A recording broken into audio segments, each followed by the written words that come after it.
on va vous faire une petite... Pardon? Plus fort, plus fort. Au fond, peut-être vous entendez bien? Ouais, c'est pour ça que j'aime bien avoir un micro, parce que j'ai tendance à... On va vous faire une soirée donc en 2 étapes. Donc pendant le premier temps, on va faire une conférence d'1 heure à peu près, donc qui va concerner la prise en charge du surpoids, avec l'idée sous-jacente d'expliquer un petit peu comment on approche les choses justement dans notre état d'esprit à DFM Formation, comment on approche la vision globale, holistique du patient, et donc ça va être une illustration en fait. Vraiment, on a choisi un cas pour illustrer la démarche fonctionnelle qu'on propose. Ça sera pendant la première heure, donc on alternera. Guinaël exposera l'aspect plus clinique, et puis moi j'exposerai plus certaines biologies. Évidemment, ce sera très restreint, mais ça donnera un avant-goût. Voilà. Et puis dans un deuxième temps, pendant une demi-heure, on présentera les nouvelles formations de 2022, parce que le catalogue DFM Formation s'est énormément agrandi en quelques semaines en fait. Donc on aura vraiment le plaisir et la joie de vous présenter ces nouvelles formations de 2022. Et puis on aura après une demi-heure encore de discussions, questions, échanges, etc. pour finir à 22h. Évidemment, ceux qui seront amenés à devoir partir plus tôt, ne vous gênez pas pour d'un coup vous lever et sortir, il n'y a pas de souci. Voilà, je vais laisser la parole à Guinaël et puis je vous souhaite une belle soirée. Merci à tous pour votre présence. On peut plus se présenter. Je ne sais pas si tout le monde se connaît. Tout le monde me connaît, enfin, je sais pas. Bon. En vidéo. Comment? Pour la vidéo. Bonjour. Donc, oui, je ne suis pas sûre que tout le monde me connaisse. Donc, je suis Guinaël Abéguilé. Donc, je suis kiné de profession et donc depuis quelques années, j'ai cessé mon activité de kiné pour me consacrer exclusivement à la micronutrition. Et donc, en consultation, je me suis spécialisée dans la fertilité et les troubles hormonaux. Et donc, voilà, mon activité principale aujourd'hui, c'est la formation. Voilà. Moi, je m'appelle Bruno Méret, donc moi je suis ingénieur biochimiste de formation. Et dans le domaine de la micronutrition, moi je me suis vraiment spécialisé justement sur ce qui concerne les analyses, on dit nutritionnelles et fonctionnelles, c'est-à-dire en fait les analyses qu'on n'a pas trop l'habitude de voir passer sur les ordonnances des médecins. Donc voilà, des choses un peu plus, on va dire, fonctionnelles et puis de terrain. En fait, voilà. Donc c'est vraiment mon domaine d'expertise et c'est la complémentarité qu'on a dans notre travail, quoi. Vraiment plus dans notre travail de formation. Moi je consulte sur Paris, Fontainebleau, et puis je me consacre beaucoup à la formation également. Voilà. Donc on va rentrer dans le vif du sujet. Donc aujourd'hui, effectivement, on va vous présenter une soirée sur le thème du surpoids. Et donc on veut surtout aussi prendre conscience un peu de la démarche qu'on applique en consultation, qu'on appelle la démarche fonctionnelle en micronutrition. Donc vraiment pour vous montrer un peu le déroulement d'une consultation, comment est-ce qu'on décide d'une prise en charge. Donc tout le cheminement qui nous amène à trouver du coup les facteurs causaux qui sont à l'origine des troubles des patients. Et une fois qu'on a trouvé les facteurs causaux, c'est facile. Vraiment, l'idée de la consultation, c'est recueillir les plaintes et essayer de comprendre pourquoi ce patient peut-il avoir des plaintes. Et puis, ça découle vraiment sur une prise en charge. Donc, c'est vraiment plaisant de faire comme ça. Ça veut dire qu'il n'y a aucun protocole. On entend souvent des personnes dire je sais pas, j'ai de l'endométriose, qu'est-ce que je peux faire? Moi, j'en sais rien. On ne traite pas une endométriose, on traite une patiente atteinte d'endométriose, ce qui est totalement différent. C'est sûr, c'est un peu plus compliqué, mais ce qui rend la chose tellement plus passionnante et les résultats beaucoup plus efficaces et pérennes. Donc, on va vraiment vous illustrer un peu cette démarche sur un thème de surpoids. Et ce qu'on voulait vous dire avant de commencer, c'était que peu importe le motif de la consultation, qu'une patiente vienne pour du surpoids, pour une dépression, François Isabelle, tu es repérée sur la vidéo. Et donc, pour une dépression, pour une fatigue chronique, peu importe, on va toujours procéder de la même façon. On va explorer les différentes fonctions de notre patient. Parce qu'en effet, un individu, c'est un tout. Si quelqu'un vient, par exemple, pour une fatigue, on pourrait se dire on va explorer la fonction métabolique, puisqu'effectivement, visiblement, le métabolisme dysfonctionne si on est fatigué. Mais pourquoi le métabolisme dysfonctionne? Ça peut être déjà une cause d'autre chose. Donc on va rechercher les éléments causaux Et donc on va toujours explorer par la clinique dans un premier temps, puis après par la biologie quand besoin. On va toujours explorer les différentes fonctions. Donc quelles sont-elles chez DFM? Du coup, on parle de la dimension d'abord digestif, écosystème intestinal. Donc par exemple, pour prendre l'exemple d'un problème de surpoids, on pourrait imaginer un individu qui souffre d'une candidose, d'une prolifération fongique dans l'intestin. On sait que ces candidoses vont donner aux patients des envies très fortes de manger du sucre. Donc on comprend facilement qu'un patient qui a du surpoids peut provenir d'une candidose. Il va être plus vulnérable à la prise de poids, et puis si on lui dit d'arrêter de manger du sucre, ça va être une souffrance pour lui, parce que c'est une véritable addiction dans ces cas-là. Si je ne traite pas la candidose, c'est l'échec assuré, ou s'il arrête de manger du sucre, il risque de se jeter sur autre chose, une autre addiction. Pour la détoxication, on va aussi explorer, peu importe le motif de la consultation, on va explorer le fonctionnement détox. Par exemple, on peut imaginer dans le cadre d'un surpoids, si je ne prends pas en considération la fonction détox et que je fais perdre à mon patient 10 kg, donc il va remobiliser son tissu adipeux, il va perdre ses 10 kg, et dans le gras, qu'est-ce qu'on trouve? Effectivement, la plupart des toxines sont liposolubles, donc elles se trouvent très bien dans le tissu adipeux. Donc lorsque je perds du poids, je remets tout ça en circulation. Si je n'arrive pas à éliminer tous ces toxiques et toxines, je peux m'intoxiquer. Et puis on voit effectivement des personnes qui perdent du poids, qui ont des cernes comme ça, un état lamentable, et finalement elles regrettent les 10 kilos perdus parfois. Donc ça sera important d'évaluer et de soutenir quand nécessaire. Ça ne veut pas dire que c'est toujours nécessaire, mais effectivement souvent ça le sera. On va également explorer une troisième fonction qui est la fonction immuno-inflammatoire. Effectivement, une perturbation de cette fonction, notamment par exemple quand on a de l'inflammation, peut nous prédisposer au surpoids. On le développera un peu plus tard. La fonction métabolique, ça paraît évident dans un surpoids. C'est vraiment la fonction principale, mais encore une fois, la fonction métabolique peut dysfonctionner à cause d'autres choses. La fonction neuropsychique, ça paraît également tellement évident. Le psychisme agit absolument sur tout. Si on n'a pas bien dans sa tête, on a tous vécu ça. Moi, ces derniers temps d'ailleurs, j'étais plus fatiguée d'habitude, j'étais pas en forme, et du coup, je mangeais n'importe quoi. Et du coup, j'étais encore plus mal. C'est toujours le cercle vicieux, quand on n'est pas bien, on n'est pas en forme, on mange n'importe quoi et on est encore plus mal, et on s'en sort pas, donc effectivement, il faut être bien dans sa tête pour être bien son corps, et vice-versa. Donc voilà ce qu'on va faire, on va montrer un peu maintenant, pour illustrer ce concept, on va prendre un cas clinique, et puis on va explorer un peu ensemble les différentes fonctions pour voir. C'est un cas parmi tant d'autres, bien sûr. Ça va découler peut-être sur des propositions de prise en charge pour un patient, mais ça sera que pour un patient.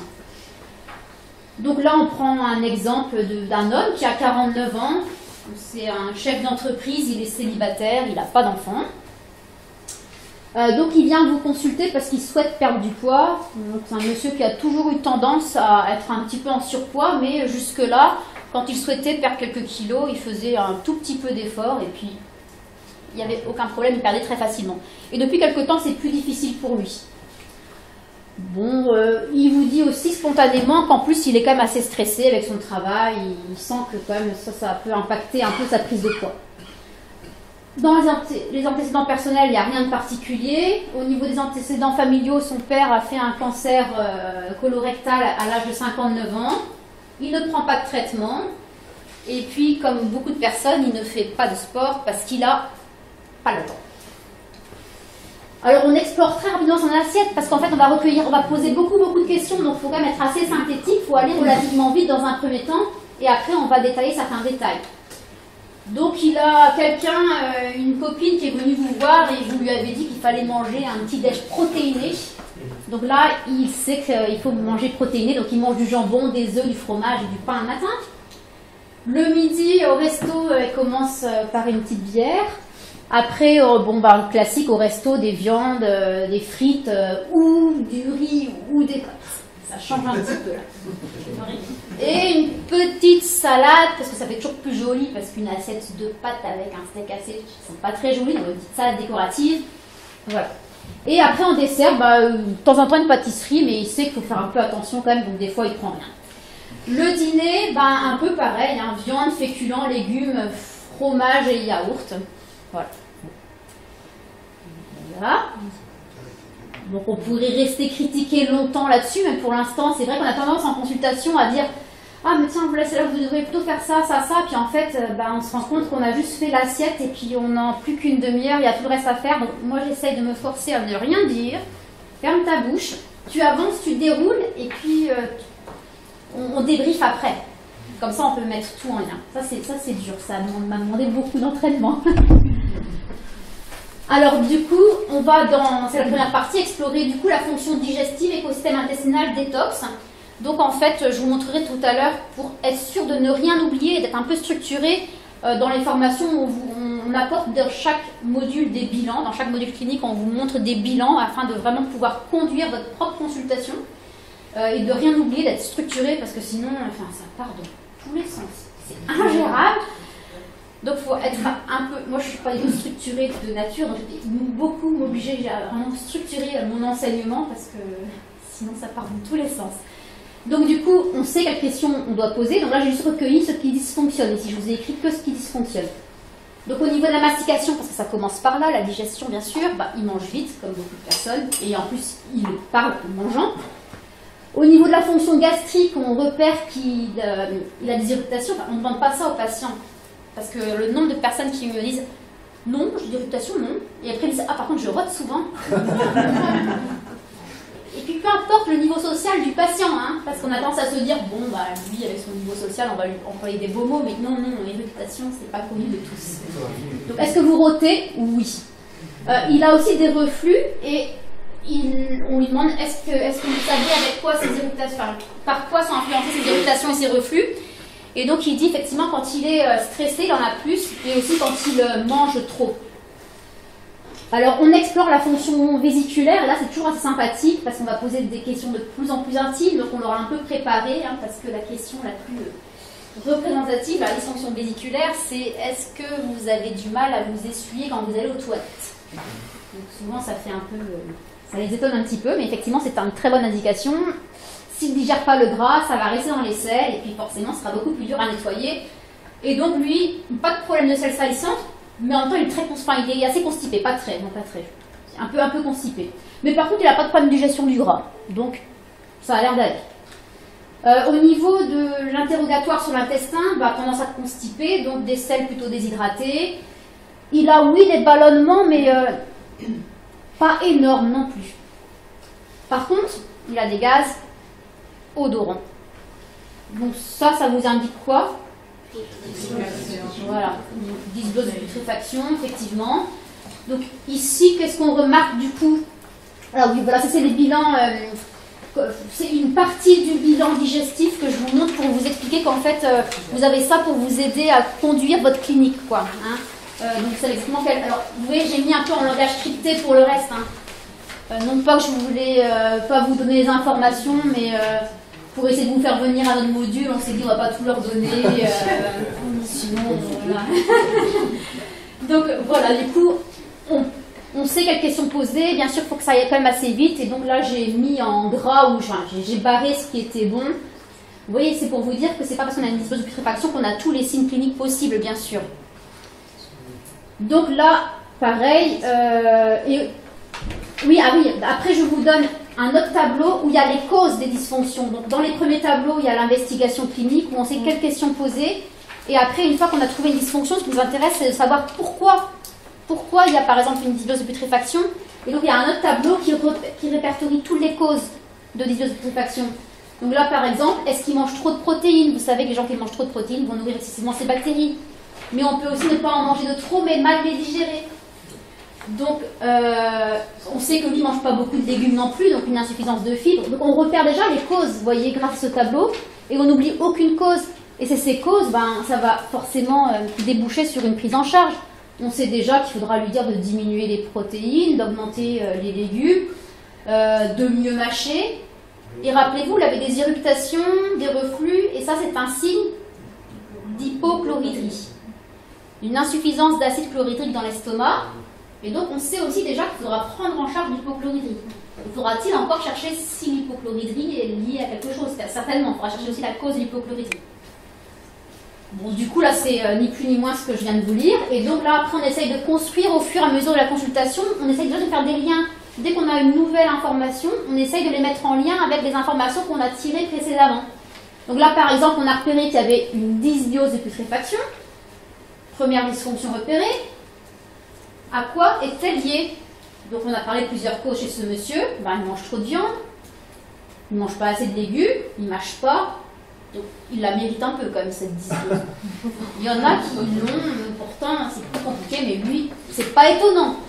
Donc ça veut aussi dire que ce ne sera pas la peine de le bombarder de compléments alimentaires, puisque déjà avec des modifications de la on aura beaucoup de mieux. Ce que je veux dire par là, c'est qu'il y a des personnes qui ont des troubles digestifs très importants qui mangent nickel. On sait que le complément sera plus indispensable, plus nécessaire que quand il y a beaucoup de corrections à faire dans l'assiette. Mais il avait quand même cette hypochloridrie. Donc, on sait qu'en cas d'hypochloridrie, on digère moins bien les protéines et c'est aussi une cause de dysbiose de putréfaction. Donc, on fait déjà du lien. J'ai mis les dysfonctions en jaune ici. Donc, on a déjà repéré 2 dysfonctions, dysbiose de putréfaction et hypochloridrie, et on sait que l'hypochloridrie est une des causes de la dysbiose. Donc, il y avait une question, je crois. Oui, je me demandais comment on a déduit l'inflammation de Graves. Par la suite par la suite. Ouais, tout à fait. Bonne question. Très bonne question. On va y revenir tout à l'heure. Donc, voilà. Donc là, c'est que la première. On a, du coup, dans ce chapitre-là, on a traité... Ah oui, il n'y avait rien de particulier au niveau des signes de détox. Il n'avait pas de maux de tête, il n'avait pas de nausée, il n'y avait rien de particulier, donc c'est pour ça que je n'en ai pas parlé. Donc pour l'instant, on a traité ces 2 premières fonctions. Et je donne la main à Bruno. C'est déjà moi? Ah ouais. Ouais. Ça me va confronter. Bon, alors, donc on passe du coup, justement dans ce qu'on propose chez BFM, c'est ce lien entre la clinique et la biologie pour pouvoir approfondir, le cas échéant, tout ce qu'on a récolté comme information avec l'interrogatoire, de pouvoir l'approfondir si besoin avec des analyses, d'accord? Donc, les analyses de l'intestin, il y en a une 50aine. C'est très vaste, très riche. En tout cas, les analyses fonctionnelles, j'entends, hein, vraiment, en gros, ce que propose pas le médecin. Hein, ce que, justement, on peut investiguer quand on recherche des causes, des problématiques fonctionnelles. Donc là, je vous présente l'une des plus classiques, l'une des plus simples, l'une des plus, je dirais, abordables pour un naturopathe ou pour un non-médecin. Parce que, bah, évidemment, quand on parle d'analyse, tout de suite, on va se dire, oh là là, attention, je suis naturopathe, moi, je n'ai pas le droit de prescrire. C'est ce qu'on apprend dans les écoles de naturopathie. Oui, on n'a pas le droit de prescrire, mais voilà, je vais vous le mettre à l'aise tout de suite. Il y a des choses qu'on peut proposer, notamment ce type de bilan. C'est un bilan sur les urines. Et oui, on analyse le microbiote de l'intestin sur les urines. Voilà, ça s'invente pas, c'est original. Vous allez comprendre pourquoi. Et donc c'est une analyse là qui va nous permettre, eh bien, d'essayer d'objectiver un peu la problématique de notre patient dont on s'occupe maintenant. Alors, le principe est très simple. Vous avez le microbiote, pardon, excusez-moi, voilà. Le microbiote intestinal qui produit ce qu'on appelle des métabolites, c'est-à-dire, on va dire, des déchets. Alors, on pourra apprendre un petit peu plus loin quel type de déchets sont produits dans certaines parties du côlon. Mais en gros, retenez que le microbiote produit des déchets liés à la fermentation ou à la putréfaction ou à d'autres métabolismes biochimiques. Ces déchets traversent la muqueuse intestinale.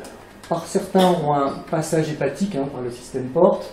Et puis, on recueille dans les urines ces déchets, ces métabolites, avec un petit recueil urinaire.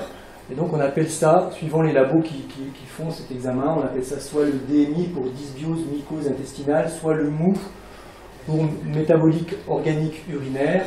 Voilà, ça a différents noms suivant les labos. Donc, l'idée, c'est de se poser la question, qu'est-ce qui se passe dans mon intestin à partir d'une analyse urinaire? Allez, donc c'est assez simple. Donc analyse urinaire, même un naturo peut faire une analyse urinaire. C'est un recueil, c'est pas un prélèvement. Donc ça, on est nickel au niveau, entre guillemets, de la légitimité. D'accord? Alors, vous avez compris le principe. Après, on part sur je regarde si j'ai rien oublié. Voilà, la manière dont un des labos, alors c'est une chose que je voulais vous dire, j'aurais dû vous dire en introduction d'ailleurs, c'est que chez DFM on a aussi quelque chose qui est très important pour nous, c'est l'indépendance. Donc on n'est affilié ni à un labo d'analyse, on n'a pas de conflit d'intérêt, on n'a aucun conflit d'intérêt avec les labos d'analyse, ni avec des labos de compléments alimentaires. Donc là je vous propose quelques bilans extraits d'un labo particulier. mais j'ai essayé de mixer d'ailleurs avec différents labos, mais c'est pas du tout... je veux dire, j'ai pas d'intérêt avec ce labo. Donc ça, c'est l'analyse du microbiote qu'on peut faire à partir des urines. Et donc on a en gros 3 modules. Un module fongique, où on va regarder si notre patient présente une prolifération fongique. Là, essentiellement sur ce module-là, c'est du candida, d'accord? Donc on va regarder s'il y a une présence de candidose. Donc là, c'est très simple, vous voyez, c'est la barre noire, c'est le niveau, le dosage des métabolites du patient. En vert, le niveau est correct, parce qu'il y a un bruit de fond pour tout un chacun, d'accord? Donc vraiment, il y a un petit bruit de fond. Et puis en orange, c'est que ça devient perturbé, en rouge, c'est très perturbé. Donc là, ce qu'on peut voir chez ce patient, c'est assez cohérent l'analyse qu'on a avec ce que Genaël nous a raconté sur la clinique. Il n'y a pas de candidose, ni du tout mis en évidence chez ces patients. Il n'y a pas de dysbiose de fermentation, c'est-à-dire qu'il n'hyperfermente pas des glucides notamment. Vous voyez, tout est nickel. Et par contre, il y a une vraie belle dysbiose de putréfaction, avec notamment, mais ça c'est des choses qu'on apprend, je ne vais pas du tout rentrer dans le détail, c'est des choses qu'on apprend voilà, de manière approfondie dans le module 2 qu'on propose dans le cursus. Il y a certains marqueurs qui sont plus importants que d'autres, d'accord? Là, clairement, ce patient présente une dysbiose de putréfaction, on va dire même assez importante, d'accord? Donc, cette analyse est intéressante. Alors, vous allez me dire, mais à quoi ça sert de faire ça? Parce que finalement, comme l'avait dit Genaël, c'est assez évident, le patient présente une vraie dysbiose de putréfaction, avec la clinique, ça parle d'emblée, quoi. À quoi ça sert? Ça coûte quand même presque 100 € de faire ça. Ben, tous les cas ne sont pas aussi simples que ce que Genaël a exposé. Hein. Je vous assure que quand on fait des consultations et qu'on commence à rentrer dans l'intestin, franchement, les cas d'école sont rares. C'est vraiment très souvent des problématiques assez complexes, croisées. Et donc ça permet de faire vraiment de la lumière, justement, parce que parfois il y a des intrications, candidose, dysbiose de putréfaction, voilà, il y a des choses assez complexes, donc on peut mieux lire. Parfois, pas tout. On n'en a pas toujours besoin, hein, parce que ce n'est pas des bilans qu'on fait systématiquement. Et puis, ces bilans donnent aussi beaucoup d'autres informations. On apprend à évaluer la fonction de détox à partir de certains marqueurs aussi. Voilà. Bon, je suis obligé de faire court, mais voilà, pour dire que c'est une analyse qui, déjà, donne une idée des 3 grands types de dysbiose qu'on peut rencontrer. Et puis, en la connaissant bien, on peut savoir s'il y a une intolérance au lactose, s'il y a une suspicion de SIBO, si les fonctions de détox fonctionnent bien, etc. etc. D'accord ? Donc il y a pas mal de choses, des informations très pertinentes qu'on peut tirer d'un bilan comme ça. D'ailleurs, moi, c'est un de mes leitmotivs. Dans l'enseignement que je donne sur les analyses, j'essaie de vraiment essayer de motiver les gens à tirer le maximum d'informations des bilans qu'on fait. Parce que c'est des analyses voilà, qui ont un certain coût. Hein. Vous savez que ce n'est pas des analyses remboursées. Hein. Certaines sont remboursées, hein, le fer, la vitamine A, la B12, etc. Il y a quelques petites analyses qui sont remboursées, qui sont intéressantes pour la démarche fonctionnelle, mais la plupart ne le sont pas.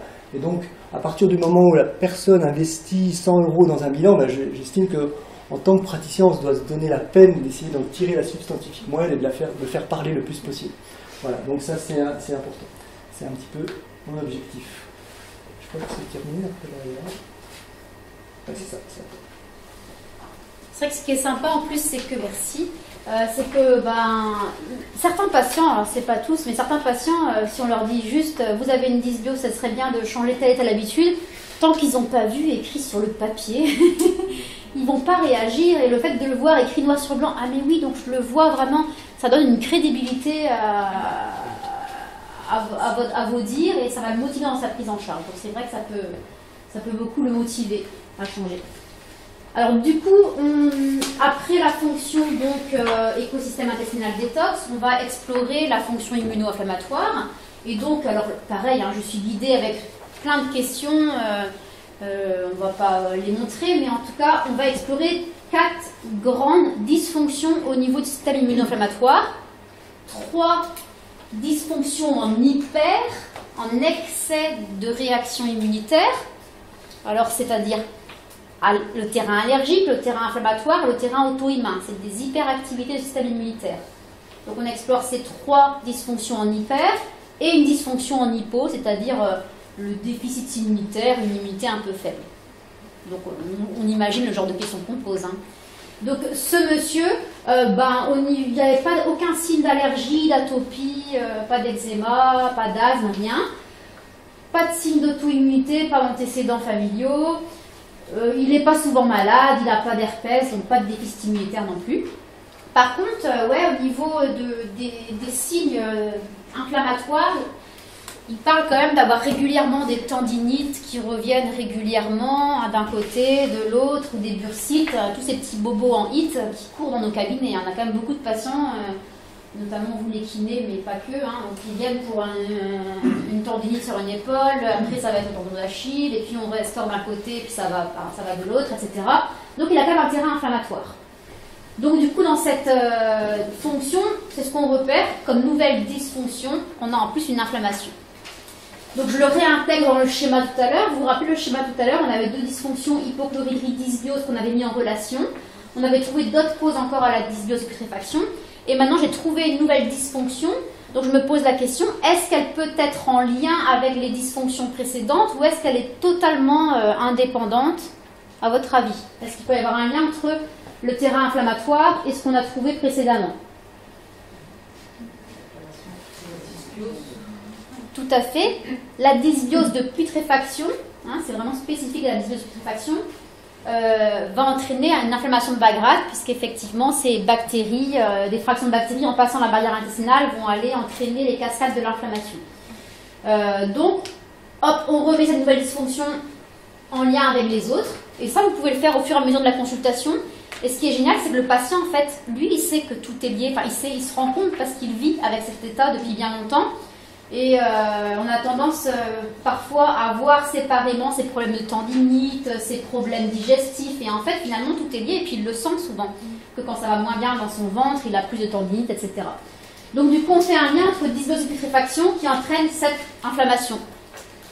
Donc, ah oui, et puis... on l'interroge sur les autres causes de l'inflammation, parce que bien sûr, c'est pas parce qu'on a trouvé une cause de l'inflammation qu'il n'y a pas d'autres causes en rapport avec cette inflammation. Et ben on sait qu'il ne mange pas beaucoup d'oméga 3, on n'a pas entendu parler de beaucoup de poissons gras, d'huile végétale. Et par contre, les oméga 6, il y en a matin, midi, soir quand même, dans ces protéines animales, jambon le matin, viande midi, viande soir. Donc il y a un grand déséquilibre entre les oméga 3 anti-inflammatoires et les oméga 6 pro-inflammatoires. Et en plus, ça c'est, on le suppose, comme tout le monde est déficitaire en vitamine D, que c'est une vitamine régulatrice de l'immunité, donc plutôt anti-inflammatoire, et on sait que c'est encore une des causes quasi évidentes. Oui, tout à fait, le surpoids aussi. Voilà. Ah, c'est bon. Voilà. Ouais. Alors, du coup, la deuxième type d'analyse que je vais vous présenter, c'est l'analyse des acides gras. Alors ça, c'est le bijou. C'est le bijou c'est mon analyse préférée. Vraiment, j'adore cette analyse. C'est le bijou de l'analyse nutritionnelle. On va établir un bilan de l'assiette des gras du patient à travers cette analyse. Alors, indépendant totalement de l'assiette qu'il a fait la veille. D'accord ? C'est-à-dire que c'est un bilan qui se passe sur 3 à 4 mois. D'accord ? 3 à 4 mois, un reflet de votre assiette des gras pendant 3-4 mois. D'accord ? Donc c'est vraiment très très intéressant. Alors pourquoi 3-4 mois d'ailleurs ? Parce qu'en fait, on dose les acides gras. Alors les acides gras, c'est un petit peu de biologie. Vous savez que les acides gras composent ce qu'on appelle les membranes cellulaires. D'accord ? Et donc, on va doser les acides gras dans des globules rouges, c'est-à-dire on va extraire les acides gras des globules rouges. Les globules rouges sont les cellules les plus facilement accessibles dans l'organisme à la prise de sang, par définition. Et donc on dose les acides gras dans les globules rouges. Et donc on a en fait les acides gras du patient qu'il a mangé les 3-4 derniers mois, ils sont tous là. Okay, voilà, en partie parce qu'ils sont ailleurs dans le corps aussi, mais ils sont en tout cas proportionnellement, et c'est un bon reflet. Les acides gras des globules rouges sont vraiment un reflet de l'assiette des patients. C'est assez intéressant, il fallait y penser quand même. Et donc on va doser ces acides gras et on va donc du coup pouvoir savoir ce que c'est vraiment un parfait mouchard. Franchement, on peut absolument rien cacher. On sait exactement s'il y a trop de fromage, s'il y a des excès de viande, s'il y a justement des bons gras dont nous parlait Guénaël à l'instant. C'est vraiment... On peut même voir, c'est un bilan sur les gras, mais aussi on peut voir le métabolisme sucré. Ça irait un petit peu loin pour expliquer ça aujourd'hui, mais il y a aussi un regard sur la consommation des sucres. Donc, ça, c'est la petite technique pour vous montrer. Alors, la suivante. Voilà un petit peu ce que ça donne. Donc, on a du coup un bilan assez complexe. Hein. Vous voyez que c'est un. Alors, c'est dommage parce que là, on ne voit pas bien. Je ne sais pas si vous le voyez sur la slide. Non, alors là, on ne voit rien du tout. Alors, ici, en fait, je vais vous expliquer. Ici, c'est donc les acides gras dits saturés. D'accord? Donc, tous les. Notamment l'acide palmitique. Hein. Retenez-en un surtout, c'est celui-ci souvent qui est la star des problèmes inflammatoires et autres cardiovasculaires. Ça, c'est les acides gras monoinsaturés. Alors, le leader, c'est celui-ci, l'acide oléique, l'acide gras de l'huile d'olive. Ça, ce sont donc des acides gras un petit peu moins connus. Je vais passer un petit peu. Là, il y en a un très mauvais, transélalydique, il est ici. Non, c'est le transacinique. Transacinique, où est-ce qu'il est? Il a dit polypolémique, il doit être dans ce là, je pense, transpamétonique, non, pas trop. Et l'aïdique acide, peut-être celui-ci, je ne sais plus. Ça, c'est les oméga 6, et ça, c'est les oméga 3. Et puis ça, ce sont des rapports qui nous permettent de comprendre un petit peu mieux le terrain inflammatoire, par exemple, de notre patient. D'accord? Bon, on passe 5 à 6 heures sur ces analyses dans le module 4. Donc je vais bien sûr vous donner une toute petite esquisse. Mais ce qu'on peut voir déjà chez ce patient, de manière très intéressante, c'est ici cet acide gras-là. Ça, c'est l'acide arachidonique. D'accord? Donc ça, c'est l'acide gras typique des produits animaux. D'accord? Des viandes et autres consommations que Guénaël nous a décrit dans son assiette typique. Donc, ensuite, vous avez ici donc, le PA et le DHA, qui sont les deux acides gras principaux à longue chaîne, des poissons gras notamment, qui font aussi peu partie de l'assiette du patient qu'elle a décrit. Ici, vous avez l'acide alpha-linoléique, qui est l'acide gras majoritaire, notamment dans l'huile de lin et dans l'huile de cameline, par exemple. D'accord? Donc, on voit bien, il n'y a pas besoin de vous faire un dessin. J'aurais dû vous expliquer à nouveau, mais la barre noire, c'est le patient, et les barres colorées, là, ce sont les normes santé, d'accord? Là où on devrait se trouver. C'est-à-dire que pour être dans les bonnes normes, il faut se trouver vers le milieu, là, vers le 100%. D'accord? Donc, vous voyez qu'ici, il y a une vraie carence en oméga 3 chez ce patient, et puis il y a un excès d'acide arachidonique très important. Voilà.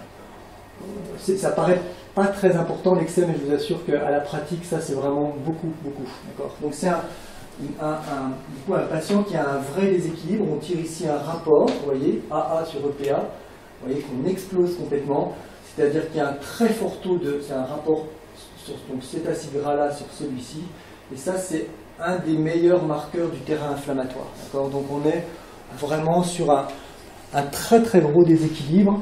Et donc là, ça c'est un bilan absolument génial à présenter aux patients. Au niveau pédagogique, c'est fabuleux. Là, vous arrivez vraiment à motiver les gens. Ils sont assez émerveillés, hein. Bon, un peu effrayés aussi parce qu'on leur dit des choses. Comme je vous dis, c'est un peu, voilà, c'est la boule de cristal, on voit tout. Et du coup, mais très très motivant pour justement amener une vraie réforme de l'assiette des gras et ô combien important dans une prise en charge du surpoids. D'accord? Voilà. C'est ce que je voulais dire là-dessus. C'était à peu près clair parce que du coup on voit, il manque des infos là, normalement il y a sur le bilan, donc là c'est précisément écrit quel type de famille d'acides gras on a à faire. Voilà, bon, en quelques mots, le bilan d'acide gras érythrocyte. Pascal. À l'occasion, si tu n'as pas assez d'acide palmitique, quel est le problème? Si tu n'as pas assez... Là, effectivement il est dedans, mais si par exemple, tu dis qu'effectivement c'est problématique, l'acide palmitique bien sûr, mais si par contre tu as... Là, en l'occurrence, c'est le cas. Ouais, il est légèrement bas. Vous en prenez quelque part? Non, pas celui-ci. Par contre, tu as des acides gras, comme par exemple les acides gras saturés, l'acide myristique, il est important, celui-ci, par exemple. Donc ça faut en avoir. Il y a certains acides gras, mais l'acide palmitique, de mémoire, il n'y a pas grand bénéfice Enfin, il n'y a pas grand risque à en avoir pas trop. Voilà. Oui. Est-ce que les résultats peuvent être faussés par un problème d'absorption? Alors c'est des pourcentages, d'accord? Donc c'est des pourcentages qui sont donnés, c'est-à-dire que les valeurs qui sont ramenées à 100. Donc, c'est pas là-dessus qu'on va avoir véritablement des problèmes d'absorption. Par contre, c'est vrai que si on a des problèmes d'absorption des gras, les acides gras oméga 3 qui sont quantitativement moins importants dans l'assiette, il y aura un retentissement plus important. Donc, indirectement, oui, mais il faut mieux oublier. C'est pas ce type d'infos qu'on va rechercher dans cette analyse-là. On a certaines analyses plus spécifiques où on peut voir l'absorption des gras. En tout cas, c'est possible de voir des incohérences entre si la personne mange 3 fois par semaine du poisson gras et qu'elle a quand même un taux d'oméga 3 assez bas. Oui, ah bah ça c'est sûr. Ah bah ça c'est sûr. Ça, c'est vrai que ça c'est une conclusion qu'on peut avoir, absolument. Par exemple. C'est pas forcément que un problème d'absorption. Ça peut être aussi un problème de mobilisation, d'intégration cellulaire de ces acides gras et autres. Donc la conclusion, voilà, je fais jamais ce type de conclusion. Enfin, voilà, mais on peut dire quand même que ce type d'analyse, alors c'est pareil, on peut se dire bon bah c'est gentil, mais ça coûte aussi une centaine d'euros. On peut se dire est-ce que c'est intéressant de faire ça, ou est-ce que on n'avait pas suffisamment d'informations avec le monsieur qui mange tous les jours au restaurant, qui a totale absence de poisson gras, totale absence d'huile végétale. Est-ce que c'est bien nécessaire de faire ça? Ben, je vous assure qu'il y a une très grande injustice. Parfois, on a des gens qui mangent justement très mal, qui ont des bilans géniaux. Vraiment, c'est injuste. J'ai envie de lui dire, mais c'est pas possible, quoi, comment tu fais? Et puis inversement, quoi. Donc, inversement, moi, j'ai souvenir même d'une amie naturopathe à qui j'avais fait ce bilan. Elle mange parfaitement, c'était super réglé, vraiment, elle sortait de son école de naturo, c'était parfait. Le bilan, cata, quoi. Cata. Donc, voilà, après, il faut chercher des causes, il faut essayer de comprendre qu'est-ce qui se passe, etc. Donc, ça va dans le sens un petit peu de ce que tu évoques, mais donc c'est une analyse qui a quand même tout son sens, et c'est toujours l'intérêt des analyses fonctionnelles, c'est qu'il y a beaucoup de choses qu'on ne peut pas deviner, même en sachant très très bien comment est l'assiette, quoi. Donc, c'est aussi l'intérêt, quoi. Voilà, je repasse. Pour rester sur ce bilan, juste ce qu'on remarque assez souvent aussi, par exemple, en parlant d'injustice, enfin, il y a une explication quand même, il faut la chercher. Mais par exemple, on peut voir l'acide oléique, alors on ne voit pas trop où c'est, mais c'est celui-là, l'acide oléique. On peut le voir comme ici, par exemple, bas, et puis donc on demandera aux patients, il faut que vous mangez plus d'huile d'olive. Mais j'en mange, mais tous les jours, comment vous la consommez? C'est mon huile de cuisson. Ouais. Ah ouais, mais bon, on nous dit tout le temps qu'on peut la cuire, mais finalement, elle ne tient pas si bien la cuisson. Donc elle va se transformer en acide transélaïdique. Et ça permettra de comprendre que des fois, du coup, là, c'est pas le cas. Hein, mais on peut avoir un acide transélaïdique explosé avec un acide oléique bas chez quelqu'un qui cuisine trop, qui chauffe trop son huile d'olive. Donc c'est intéressant. Puis il y a des acides gras qu'on fabrique dans l'organisme, comme les acides gras saturés. On va fabriquer sous l'effet de l'insuline. Donc des fois, il y a des gens qui ne mangent pas beaucoup de graisses saturées, mais qui en ont beaucoup parce qu'ils ont trop d'insuline. Donc il y a voilà, Bruno a la grande capacité de tirer plein d'informations de ces analyses, donc c'est toujours très intéressant. C'est pas que l'assiette, quoi, même s'il y a une grande partie de l'assiette. Ah, me semble mal placée. Ouais, c'est pas grave. Alors, du coup, après avoir évalué la fonction immuno-inflammatoire, on va évaluer la fonction qui paraît la plus évidente dans le surpoids, la fonction métabolique. Je dirais, on pourrait commencer par là, pourquoi pas, hein, mais n'empêche que ça vaut le coup de repérer les autres dysfonctions. Alors du coup, dans la fonction métabolique, on va évaluer 3 sous-fonctions. La fonction mitochondriale, c'est vraiment comme la pièce maîtresse du métabolisme, ce sont nos chaudières énergétiques. Hein. C'est vrai qu'on comprend facilement que si on a une mitochondrie qui n'est pas bien activée, qui ne tourne pas beaucoup, on va avoir du mal à brûler nos calories et en faire de l'énergie, donc on peut grossir et être fatigué. On évalue la deuxième sous-fonction, c'est la fonction thyroïdienne. C'est elle qui va même contrôler la mitochondrie, entre autres. Ainsi, la mitochondrie a tout ce qu'il faut pour bien tourner, mais les hormones thyroïdiennes ne sont pas au rendez-vous. Il n'y aura personne pour venir activer les mitochondries, et puis elles vont se mettre au repos. C'est bien connu que les hypothyroïdiens commencent à prendre du poids. Malheureusement, la mise en évidence des troubles thyroïdiens est souvent très mal faite. C'est vrai que souvent, le nombre de patients que j'ai, et vous aussi, qui me disent « Maintenant, c'est bon, ma thyroïde a été vérifiée, tout va bien ». On demande l'analyse, c'est juste parce que la TSH est bonne, mais la TSH est un très mauvais marqueur thyroïdien. Je pense que vous êtes nombreux à le savoir, mais si vous ne le savez pas, venez à nos formations. Et puis, troisième sous-fonction, c'est la fonction insulinique. Alors, du coup, ce patient, au niveau mitochondrie, déjà, on sait qu'il fait pas de sport et qu'on sait que la mitochondrie n'aime ni les déficits ni les excès de sport. Il faut avoir une vie active ni trop ni trop peu. Alors, qu'est-ce que c'est trop peu? On ne rentrera pas dans ce débat, on pourra parler pendant des heures, ça dépend tellement de choses. En tout cas, il n'en fait pas, donc c'est sûr c'est trop peu. Donc ces mitochondries ne doivent pas être très opérationnelles. Bon, il n'avait pas de problème thyroïdien au niveau de sa clinique. Il y avait vraiment, à part bien sûr son surpoids, mais il n'y avait rien de pertinent sur la fonction thyroïdienne. Par contre, au niveau de la fonction insulinique, au niveau de la clinique, il a tendance à prendre du ventre. Il était en surpoids. Mais en plus, qu'est-ce qui me fait suspecter en plus que certainement il a trop d'insuline? L'inflammation. Ouais, ça peut être effectivement l'insuline en excès et pro-inflammatoire, mais dans son assiette, il se garde de féculents. Hein. Voilà. Lui, il se dit, mais non, mais je mange qu'une pâtisserie de temps en temps parce que je sais que c'est pas bien d'en prendre tous les jours, mais quand même, il se gave de féculents. Mais parce que c'est souvent les recommandations qu'on nous donne aussi, c'est l'assiette domine, les féculents dominent dans l'assiette. Donc, il n'y a pas grand risque de se tromper qu'effectivement, il y a certainement trop d'insuline. Il va vous dire, oui, mais mon médecin m'a dit que j'étais pas diabétique, ma glycémie est bonne. Bon, on sait très bien que bien avant d'arriver à l'état de diabète, il y a un état d'insulinorésistance que Bruno va vous décrire. Et donc, juste pour finir là-dessus, l'insuline, c'est l'hormone du stockage. On en parle souvent comme étant l'hormone hypoglycémiante parce qu'elle fait rentrer le glucose dans la cellule. Mais c'est l'hormone qui transforme le glucide en gras, qui permet le stockage, qui empêche le déstockage. Donc c'est comme, c'est l'hormone de la prise de poids, quoi. Alors là, tu voulais faire rajouter là du coup? Il faut revenir avant. Ah oui, pardon, j'ai Ouais. arrêté jusque là, excuse-moi. Donc voilà, on a repéré une nouvelle dysfonction. Donc maintenant, il faut encore la contextualiser, la remettre dans le tableau clinique. On avait donc une dysbioputréfaction, une inflammation, une hypochloridrie. Et on vient de trouver une insulinorésistance, enfin c'est des suppositions pendant le bilan tant qu'on n'a pas l'analyse, mais on le suppose. Et où est-ce que vous la mettrez du coup cette insuline dans mon tableau? Est-ce que vous la mettriez en lien avec quelque chose ou est-ce que c'est quelque chose qui est complètement à côté, qui n'a rien à voir avec le reste? Tout à fait, très bien. Donc effectivement l'insuline en excès est pro-inflammatoire. Je ferai la petite flèche après du coup. Donc on a repéré de l'insuline en excès, donc on cherche les causes.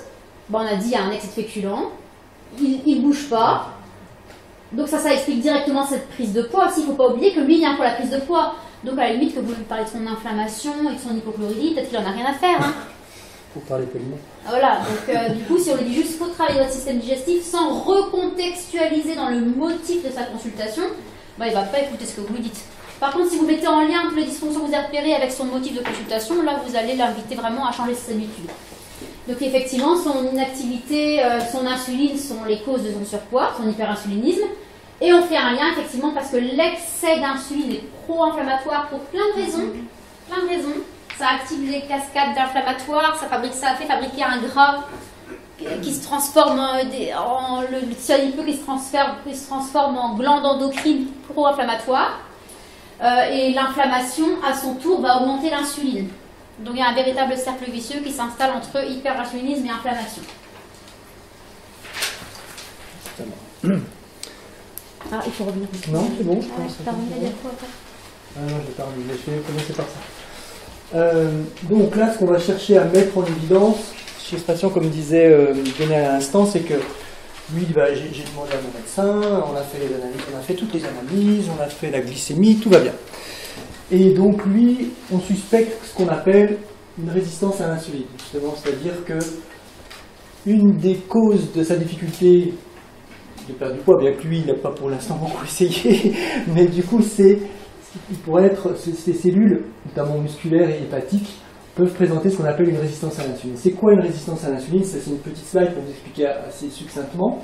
Pareil, ça c'est des choses qu'on développe largement, mais en gros, l'insuline, elle a son récepteur sur les cellules, et puis enfin, c'est pas vraiment elle active, mais elle fait venir à la surface des cellules des transporteurs de glucose, d'accord? Et donc le glucose, sous l'influence de l'insuline, va rentrer dans la cellule. C'est ça la physiologie normale de la réponse à l'insuline. Lorsqu'on est résistant à l'insuline, ça veut dire que le message de l'insuline n'est plus bien entendu, pour différentes raisons assez complexes. Le glucose n'arrive plus à rentrer dans la cellule, notamment hépatique ou musculaire.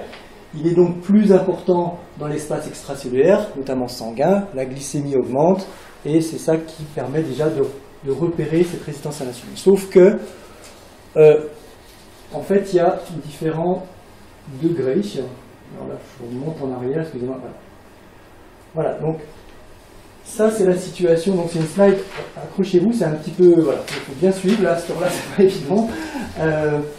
C'est les différents stades, d'accord, d'évolution, justement, de cette résistance à l'insuline, d'accord, qui va jusqu'à voir l'apparition d'un diabète. Je parle ici d'un diabète de type 2. Hein. On n'est pas sur un diabète auto-humain du jeune, mais sur un diabète de la maturité de notre homme là qui a 49 ans, sur lequel justement la résistance à l'insuline peut s'installer. Donc au début, on est dans la première phase. Ici, la glycémie et l'insuline sont normales. Tout va bien. Vous voyez que là c'est la glycémie en bleu. Là, vous avez l'insuline en jaune. Et puis, ce qu'on appelle l'insulinorésistance. Donc, l'incapacité qu'a le glucose à rentrer dans la cellule qui va se développer petit à petit. Alors, il faut expliquer que cette résistance à l'insuline, justement, elle se développe par différents mécanismes, notamment l'inflammation, certaines carences, etc. Donc c'est un mécanisme physiopathologique qui s'installe de par le mode de vie de la personne.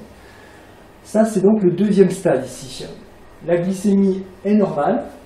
Et vous voyez, la glycémie reste normale. C'est là, typiquement, la situation où le médecin va dire, bah, là, tout va bien, la glycémie reste à peu près normale, elle peut monter à 1,02 grammes par litre. Bon, c'est un petit peu haut, mais c'est quand même vraiment pas grave. Par contre, quand on commence à regarder l'insuline, elle monte. Ça veut dire quoi? Ça veut dire que le pancréas, vous savez, c'est le pancréas qui sécrète l'insuline, lui, il cravache.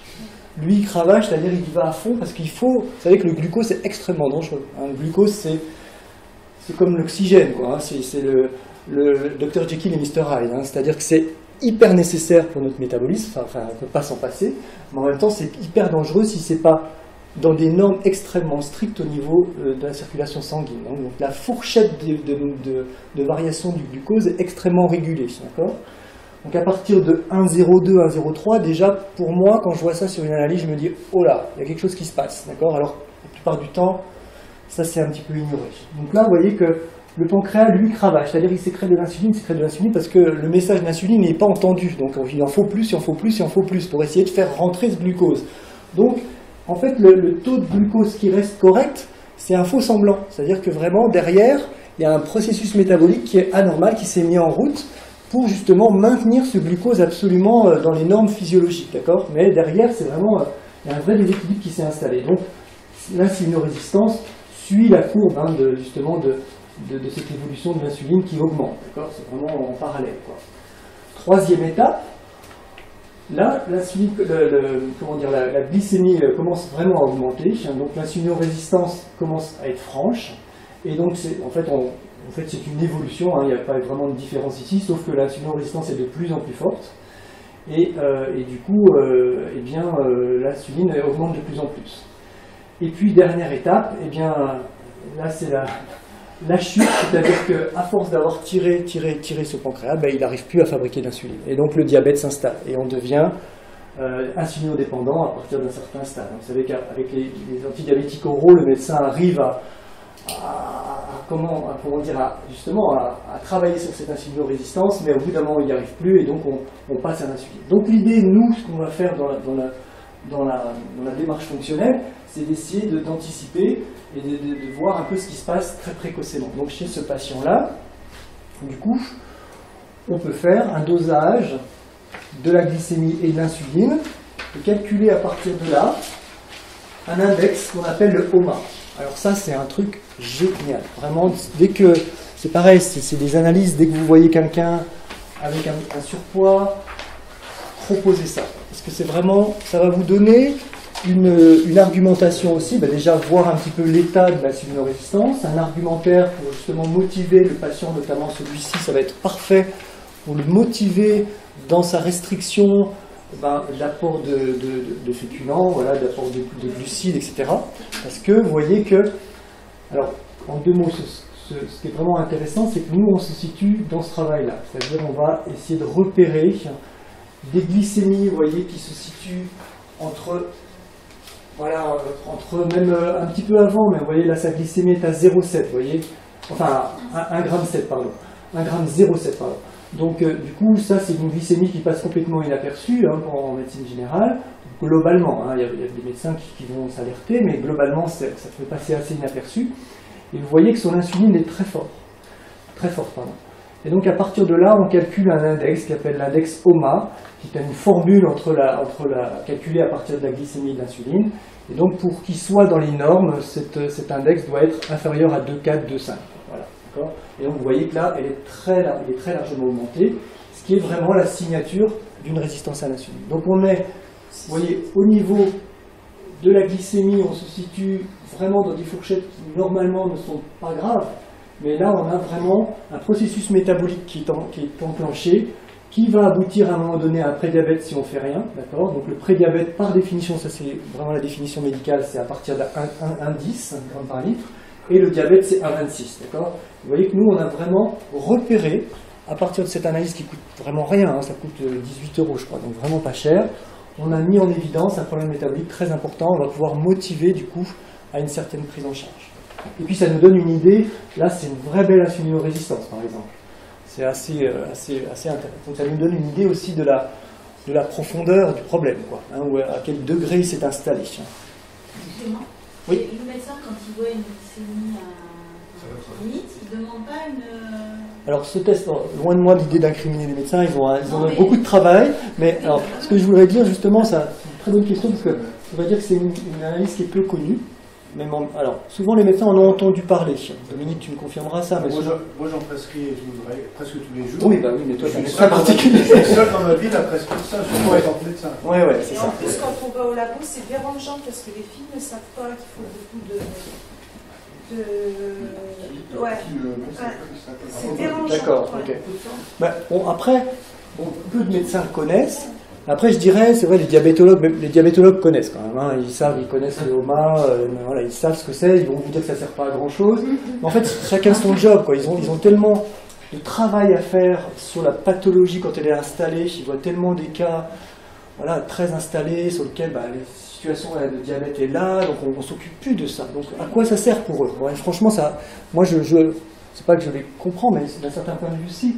Ils ne sont pas formés à de la médecine de prévention. Voilà, point. Donc cette analyse-là est une analyse de prévention, complètement, d'accord? Donc pour eux, ça ne sert à rien. Donc quelque chose qui ne sert à rien, on l'a entendu une fois, on sait vaguement peut-être que ça peut être intéressant, puis on l'a oublié, quoi. Parce que finalement, dans les congrès, tout ça, dans le congrès dans le diabéto, je pense que jamais personne ne parle de ça, quoi. Il faudrait vérifier, mais je ne pense pas trop me tromper. Voilà, donc on est vraiment typiquement dans une analyse qui est vraiment très intéressante dans la démarche fonctionnelle. Voilà. Et du coup, régulièrement, on voit, parce que là, on a montré un exemple où l'insuline à jeun dépasse les normes des labos. Alors déjà, vous savez, les normes des labos, ce n'est pas des normes santé, attention. Mais très souvent, on a une insuline à jeun qui reste dans la norme du labo, qui ne s'allume pas. Hein. Donc d'où l'importance de faire ce rapport OMA, qui lui va s'allumer bien avant que l'insuline s'élève. Là, c'est vrai que là, elle est bien cognée. Hein. Alors, du coup, on avance toujours dans notre bilan clinique. Donc, normalement, on fait ça pendant une consultation. Donc, n'oubliez pas qu'il faut vraiment tenir votre consultation et pas vous laisser déborder par le patient. Parce qu'il y a des patients, quand vous leur posez une question, ils vont mettre 10 minutes à répondre. Ça, c'est un vrai problème quand on sait qu'on a peut-être 50 questions à poser, quand on compte le timing, on a autre chose à faire de la journée. Donc, vraiment, moi, j'ai tendance à... Déjà, souvent, le patient fait « Est-ce que vous avez, je sais pas... on va reprendre des irritations, des rots. Est-ce que vous rotez? L'autre jour, quand j'étais chez ma grand-mère, j'ai mangé. Non, c'est bon. Mais je ne vous ai pas expliqué. Non, mais si on a besoin de réfléchir, c'est que c'est pas pertinent comme information. Les choses, je sais pas, quand on a des gazodorants, on le sait.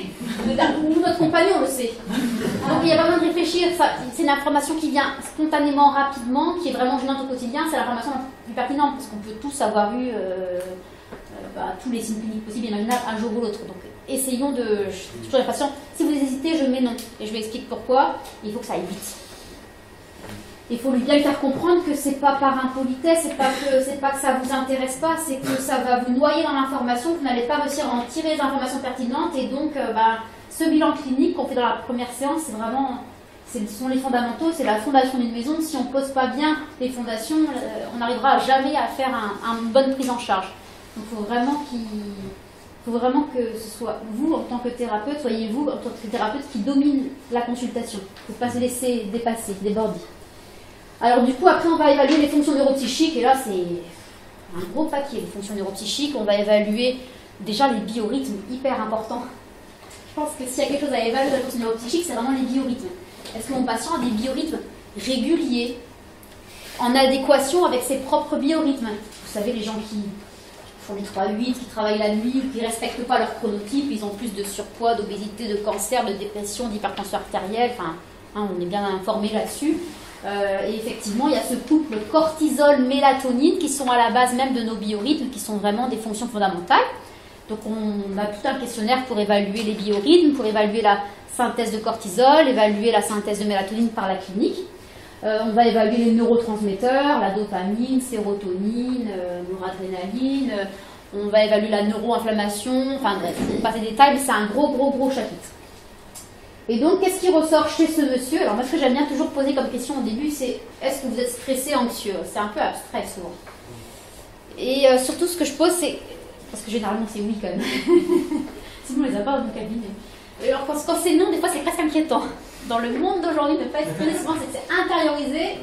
Et là, tu vois qu'il y a plein d'autres dysfonctions qui peuvent peut-être venir de là. Donc, du coup, souvent, ce que j'aime bien poser comme question, c'est comment est-ce que vous identifiez votre stress? Comment est-ce que ça se manifeste sur votre organisme? Quelle réaction vous avez? Comment est-ce que vous savez d'être stressé?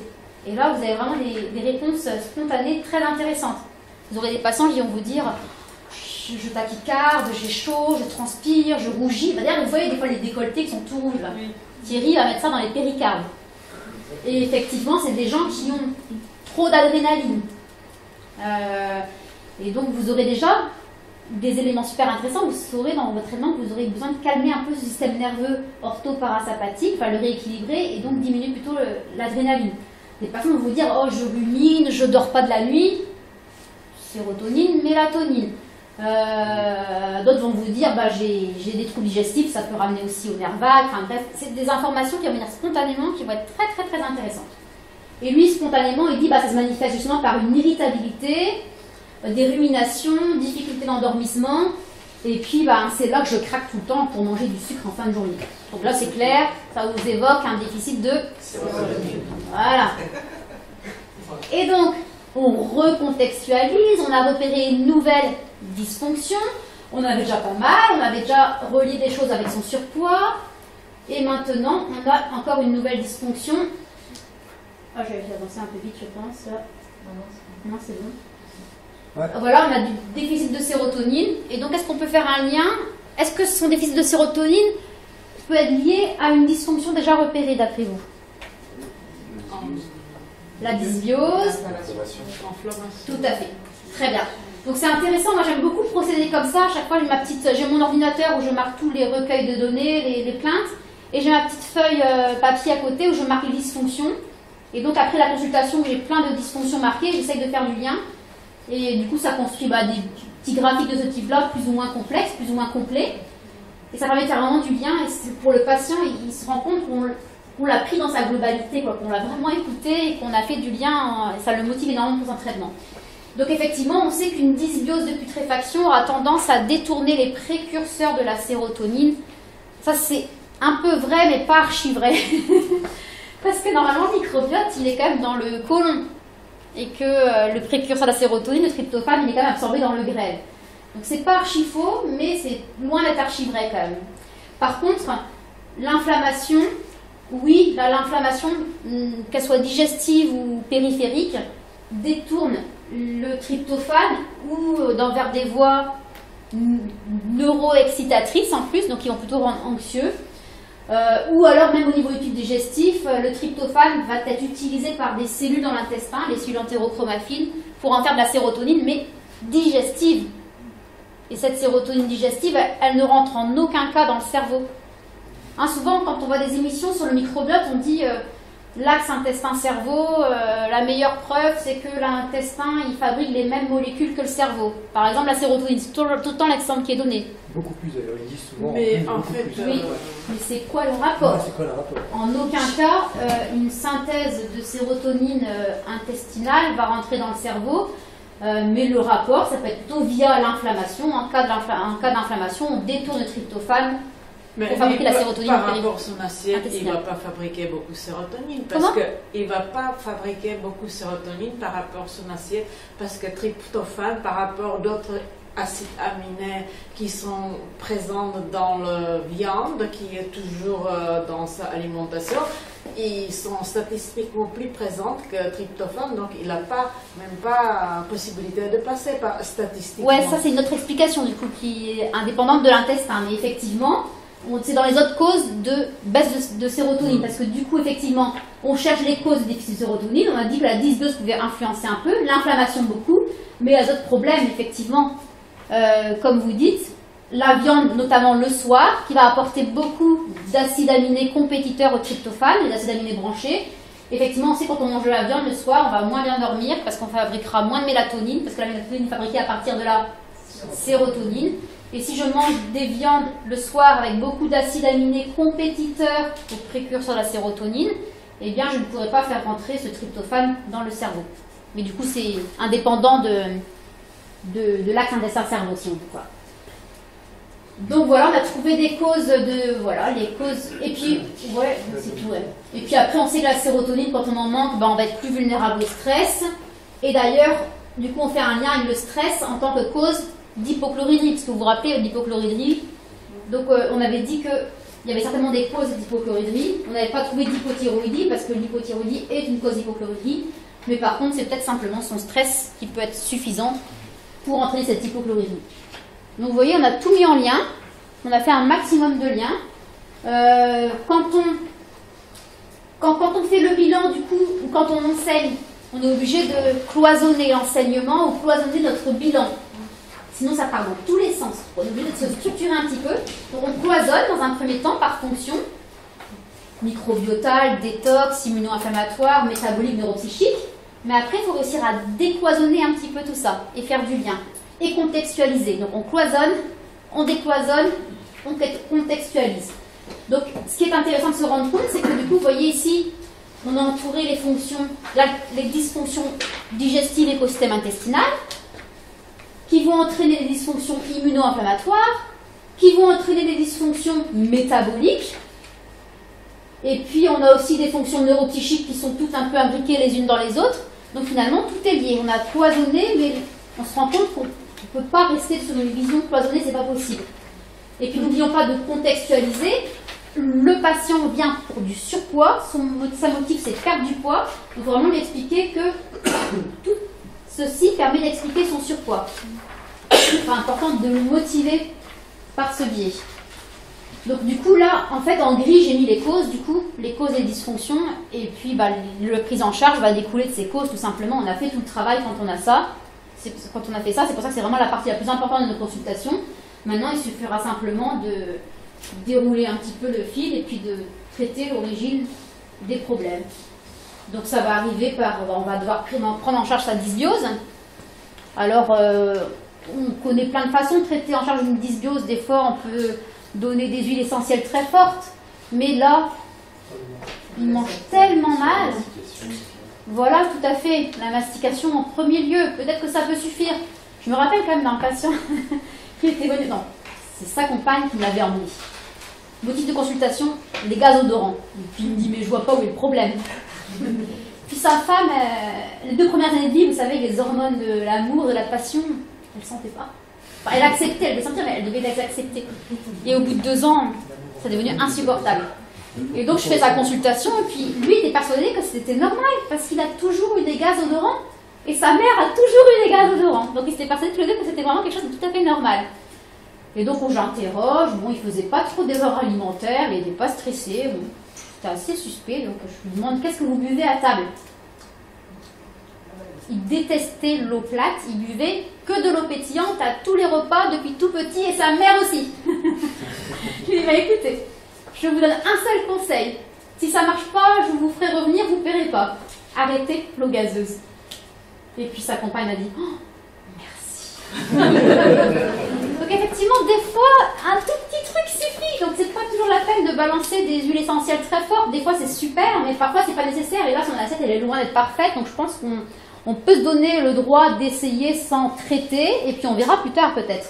Mais en tout cas, ouais, bien mastiquer, c'est le plus important, effectivement. Diminuer la viande, et on profite pour enlever la viande le soir, parce que celle-là a été co-responsable du manque de sérotonine.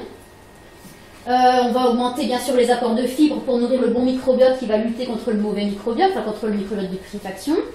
Et il faut aussi quand même prendre en charge l'hypochloridrie, c'est-à-dire prendre en charge la cause de l'hypochloridrie, c'est-à-dire prendre en charge le stress.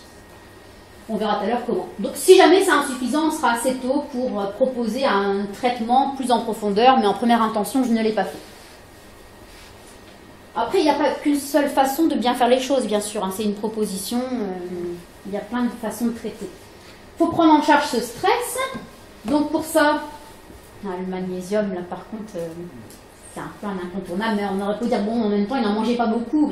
Évidemment qu'on va mettre des aliments riches en magnésium, hein, c'est sûr, je ne l'ai pas marqué, mais des oléagineux, des légumes verts, des poissons gras, on met des aliments riches en magnésium, mais on sait que ça ne suffira pas. Donc là, on lui en donne directement un bien toléré, à une dose qu'on va évaluer en fonction de son niveau de stress. Bon, pour un monsieur comme ça, on peut peut-être mettre au démarrage 400-500 mg par jour en plusieurs prises.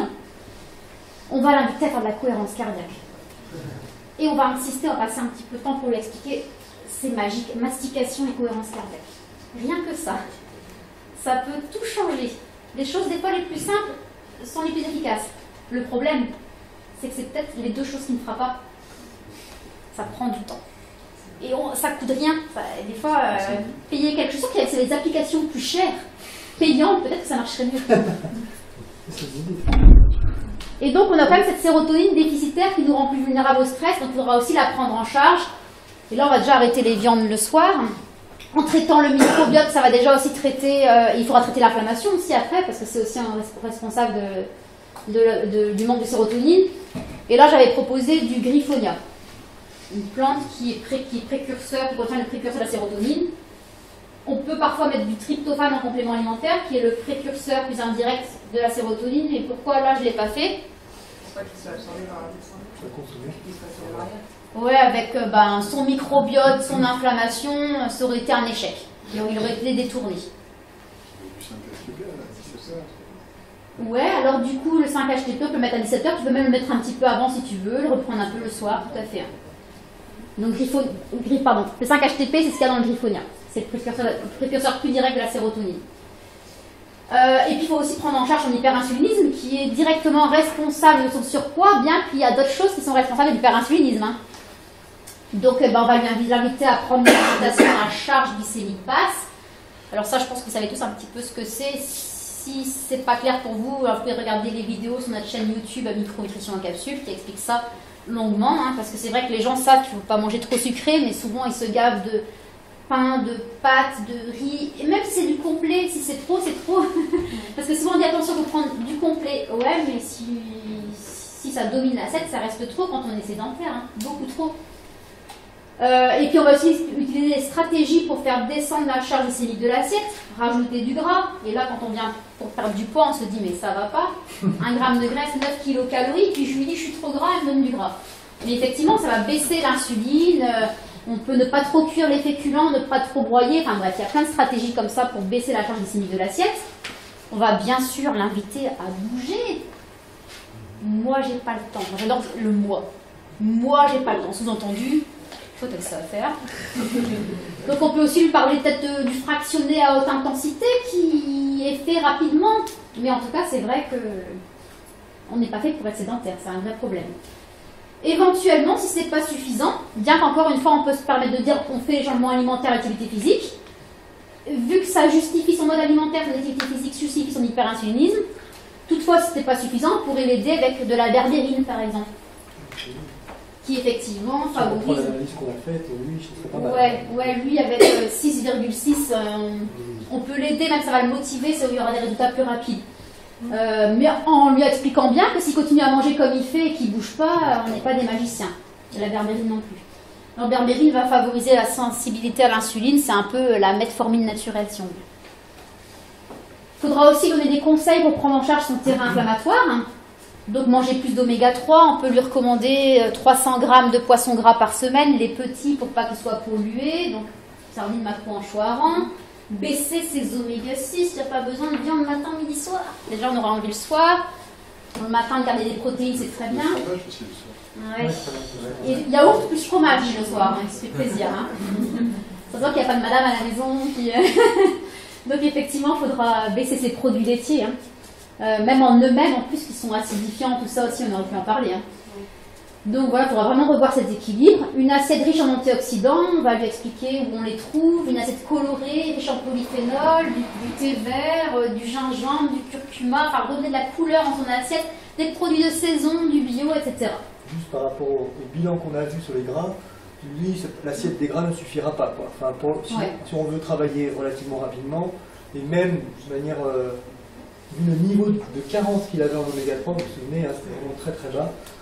Lui, on le supplémentera, quoi. On pourra pas, surtout que ça va prendre un peu de temps quand même. Hein. Faut pas, quelqu'un qui est comme ça, au moins qu'il ait une motivation tonnerre, mais ça va prendre un peu de temps à ce qu'il mette de l'huile de lin dans son assiette, etc. Donc là, une supplémentation s'impose. Donc là, l'intérêt du bilan aussi, la profondeur de la carence, quel type de carence il a. Donc on peut en effet donner des huiles de poisson. Hein. Ouais. Donc on prendra le soir pour que ça intègre la membrane cellulaire. Baisser l'insuline, je l'ai remis, même si on a déjà parlé, mais comme ça lui permet de se rendre compte que ça aura un double effet de baisser l'insuline.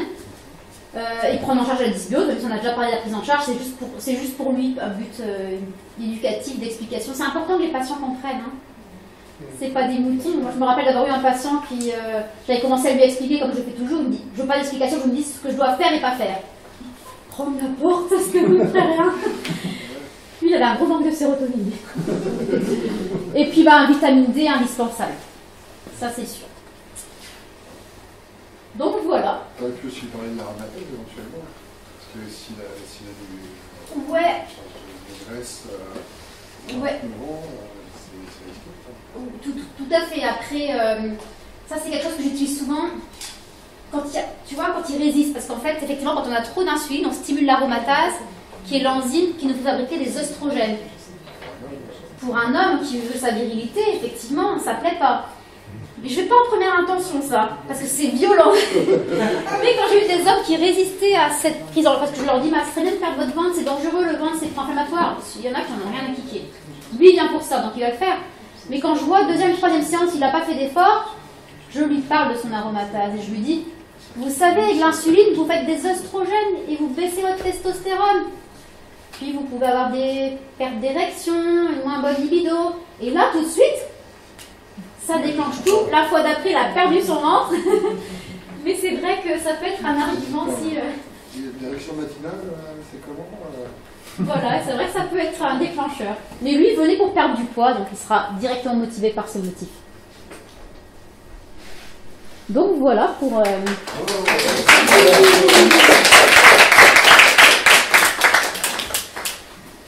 Vous avez quelques questions avant qu'on passe à la suite? Il y a une question. Déjà, merci beaucoup pour votre présentation. Moi, je voulais juste rebondir sur ce que vous disiez par rapport au fait de responsabiliser le patient, de bien l'expliquer. Moi, j'adore expliquer, parce que j'adore ce que je fais. Et parfois, je le regarde, le patient, et récemment, il y a une patiente qui me regardait, je sais j'avais perdu. Alors après, peut-être que je vais venir dans mes explications, mais j'ai fait des essais où j'étais beaucoup plus... on va chez, par exemple, en médecine G, où il y a 10 minutes, qui nous fait une ordonnance. Alors j'ai pas fait ça, par contre j'ai fait mon bilan, ça j'ai pris le temps, mais après j'ai dit, bon voilà, j'ai juste fait des liens, c'est-à-dire, vous avez, selon moi, il y a ça comme piste, et donc, je vous propose de faire ça, ça. Mais j'ai pas trop expliqué, et je trouve par exemple ça allait mieux fonctionner. Alors du coup, comment vous vous en sortez en consultation, vraiment vous expliquez tous les liens. Par exemple, le tableau synthétique, c'est exactement le discours que vous avez sur le graphique. Hein. Ouais. Moi, je me base beaucoup sur ce graphique. Parce que alors, je m'empêche d'expliquer à chaque recueil d'informations. Parce qu'à chaque fois que je repère une discours, j'ai envie de lui dire, ah, mais ça peut expliquer ça, il explique ça. Et puis là, la consultation, elle peut durer 3 heures. Donc maintenant, je m'oblige à fermer la bouche jusqu'à la fin du bilan. Et donc, à la fin du bilan, je fais mon petit graphique. On n'est pas obligé de le faire, moi j'aime bien faire comme ça. Et je lui explique à part de ce graphique. Et je trouve que du coup, en expliquant simplement, vraiment, presque comme si on parlait presque à un enfant finalement. Et ça les motive vraiment. Et tu vois que leurs yeux qui s'éclairent et ils disent, oh, mais c'est ce que j'ai toujours sont contents parce qu'on les a écoutés, on les a pris en charge dans la globalité et ils sont hyper motivés. Et ça, moi j'adore faire comme ça. Et du coup, vous avez un petit visuel qui est votre graphique que vous avez construit. Ouais, c'est tout brouillon. Ok, Je ça sais peut pas, être ils doivent bien réussir à lire, mais des fois, elles me disent je peux le prendre en photo, je peux le prendre avec moi, bah allez-y. Ouais. Après, ils vont voir leur mari ou leur femme, ils vont dire c'est génial, elle m'a tout expliqué. J'ai rien retenu. Mais c'était logique. Bah, si on ne sont pas retenus, c'est pas grave, ils ont su qu'il y avait une logique. Alors moi je fais pas du tout comme ça. Je pense que les gens de Bretagne ont un QI plus élevé que les Parisiens parce que moi je pense pas que mes patients. Enfin, c'est vrai que ça m'a toujours surpris que tu fasses comme ça, mais visiblement ça marche bien. Moi je fais pas comme ça du tout. Ma première consultation, j'explique pas grand chose. Voilà, si j'explique l'intérêt des analyses que je vais faire, ça beaucoup. Beaucoup. Pourquoi? Parce que c'est un coût. Moi j'ai une consultation un peu biaisée, on me consulte pour ça, vraiment parce que je suis connu dans ce domaine un peu sur la spécificité sur les analyses, donc on me consulte avec cet arrière-plan derrière, quoi. Donc du coup, mais malgré tout, c'est quand même des analyses coûteuses parfois, donc il faut expliquer. Moi, je respecte beaucoup le porte-monnaie de mes patients, j'essaie vraiment de le respecter, et donc j'explique parce que c'est un coût, et donc je motive à ça, quoi. Voilà, je veux l'adhésion complète. Et du coup, voilà, je suis plus là-dessus. Après, j'explique quand même les premiers protocoles que je vais donner, mais je ne suis pas du tout à expliquer les mécanismes que j'ai compris. Les liens que vous avez fait. Non, je suis pas, un petit peu sur certaines choses, parce que je suis obligé d'expliquer pourquoi. Je ne sais pas, pour reprendre l'exemple, s'il y a une hypothyroïdie que je suspecte et que, en effet, il y a un problème gastrique sous-jacent, je vais expliquer évidemment la suspicion que j'ai, pourquoi je vais faire une analyse de la thyroïde, par exemple, pourquoi je vais investiguer la thyroïde. Mais toujours, il y a quand même un lien assez fort avec les analyses. Voilà, c'est mon dada, donc du coup. Et par contre, à la deuxième consultation, là, je vais beaucoup me servir des analyses pour être très pédagogique. Là, j'adore faire ça, quoi. Vraiment, ça va être vraiment là je prends mon pied, quoi, à expliquer, à faire comprendre et à faire du lien avec les analyses. Parce que c'est très visuel. Moi, je suis très visuel, mais j'aime beaucoup me servir de choses un peu concrètes comme ça, montrer, voilà, c'est vous, ça c'est ça. Ça, c'est pas du tout normal, ça c'est très profonde carence. Ça, les gens, normalement, sont à peu près là, vous êtes vraiment très bas. Ah bon, voilà. Donc vraiment, je change, voilà, il y a des trucs un peu comme ça, je joue un peu avec ça. Voilà, un petit peu de mais en fait, du coup, c'est 3 types de patientèle très différents. C'est-à-dire, quand ils viennent pour vous voir, ils savent qu'ils veulent des analyses, ils savent qu'ils vont en avoir pour cher. Non, c'est bon. Ne faites pas cette réputation-là, on a enregistré. Je vais limiter. Mais voilà. Alors là, déjà, un petit peu moins, et puis vous, peut-être beaucoup moins, parce qu'ils ne viennent pas forcément pour faire des analyses. Ah si, ils viennent pour faire une consultation, un bilan d'1 heure, 1 heure et demie, ils savent qu'il y aura peut-être des analyses derrière, j'ai été prévenu avant de venir, au téléphone, mais et en fait, ça dépend aussi de mes patients. Si je vois si le patient me pose des questions, là je suis ravi. Mais parfois, quand je commence à aller dans le détail, je vois que l'œil est vide, et je me dis, là je parle pour moi, je parle plus pour lui, c'est fini, alors après, il faut que je m'améliore aussi, mais... ça dépend. Oui, moi j'ai eu au début, et puis Thierry sera pas étonné, des patients, quand ils sortent de la salle, ils avaient mal à la tête, et ils étaient fatigués. Donc je me suis forcée à réduire mon temps de consultation en fait, et puis aller plus droit, et puis fermer ma bouche pendant la consulte. Ça c'est dur. Ça c'est dur. Ça dépend vraiment des gens. Puis après, Ça dépend des gens. On a dit la clientèle qui nous ressemble. Oui, complètement. Voilà, c'est bien caractéristique de ce qu'on fait, carrément. Et c'est tant mieux. J'avais une question sur le HOMA test. D'ailleurs, c'est une question qu'on se pose avec Daniel, mais est-ce qu'il y a un intérêt quand on a l'impression d'avoir une discordance entre la clinique et la biologie? Parfois, on voit revenir la biologie, on est frustré de se dire mince, je m'attendais à un truc bien pourri, en fait, on est un peu borderline. Est-ce qu'il y a un intérêt à faire une insulinémie post-charge pour essayer d'aller forcer un peu le processus si à jeun on est insatisfait du résultat? Mais j'ai pas de réponse. Moi je suis persuadée que dans le SOPK, oui. Mais pour ça je t'en ai parlé à Marion parce qu'effectivement, c'est super intéressant, mais c'est une analyse à jeun. Mais il y a des gens qui mangent du sucre toute la journée, donc ils sont pas à jeun. Et donc ils sont peut-être tout le temps en train de provoquer ce système quand même. Et justement, c'est pour ça que j'en parlais avec Marion, parce que j'aimerais bien qu'elle en fasse pour avoir du retour clinique. Parce que Marion, elle se présentera tout à l'heure, elle est sage-femme, donc elle travaille avec des méthodes d'observation du cycle. Et voilà, du coup, en aprotechnologie, c'est des médecins spécialisés dans la... Ouais. Tu connais l'aprotechnologie? C'est des médecins spécialisés dans la fertilité physiologique, c'est quand même médicamenteux, mais c'est quand même la physiologie de la femme, quoi. Ils respectent la physiologie de la femme. Au revoir Thierry, merci. Et du coup, eux, ils font effectivement 75 grammes de glucose, comme quand on fait une hyperglycémie orale provoquée, mais ils mesurent l'insuline 2 heures après, et effectivement, des fois, tu vois que c'est encore très élevé, et visiblement, des fois, il y a des combats normaux avec une insuline post-stimulative perturbée. Mais là, donc je pense que dans la SOPK, parce qu'il y a quand même pas mal de SOPK sans insulinorésistance, alors c'est pas la seule cause du SOPK, hein, mais je pense que ça pourrait être intéressant à investiguer. Ouais, mais c'est vrai que c'est là on rentre dans des examens dynamiques. Et je trouve que là, ça passe un peu les bandes de... Voilà, des examens, des investigations un peu dynamiques, on est vraiment sur du registre médical. Là, pour moi, vraiment, je ne me permettrais pas de faire ça. Ouais.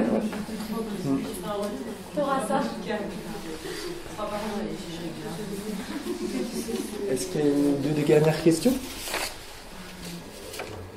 Est-ce que tu fais souvent une analyse des selles biliaires, juste comme ça, quoi? Alors, non, dans les analyses des selles biliaires, alors, tu parles d'analyse sanguine, hein, parce que les selles biliaires, ça se dose dans les selles aussi. Hein. Ouais. Donc, les analyses des selles biliaires, on a un peu... Et Guéna était une fan de cette analyse, elle la faisait beaucoup. Je pense que c'était une des meilleures spécialistes en France. Non, c'est parce qu'il y en a 2 ou 3. Non, mais... voilà. Je vais la troisième. Et quand j'ai essayé après, du coup, de l'intégrer ça au module 2, au début, j'avais cette ambition-là.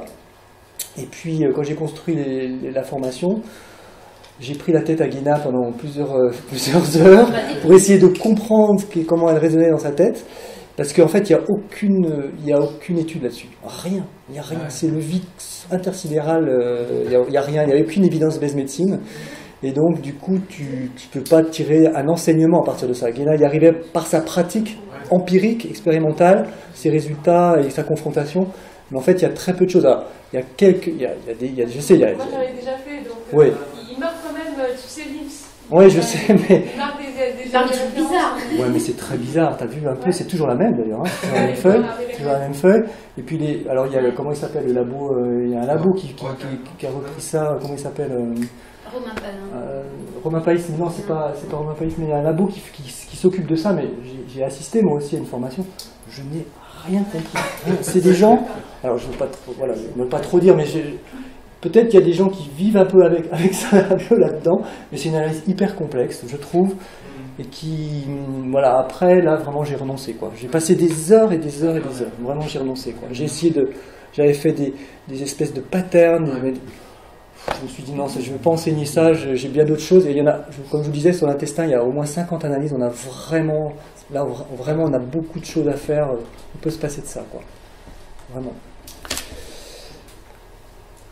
Est-ce que dans les formations, on voit aussi à analyser tout ce qui est plus médical, justement? Enfin, je pense par exemple, vu qu'on parlait du foie, là, enfin de la vessie biliaire, les azates, les alates, non, justement. Savoir un peu, est-ce qu'on peut faire un lien avec la micronutrition avec la Alors, non, justement, ça je mets un point d'honneur et je le dis justement à chaque fois dans mes formations, justement très très bien segmenter l'univers du monde médical et des analyses médicales et l'univers des analyses nutritionnelles et fonctionnelles.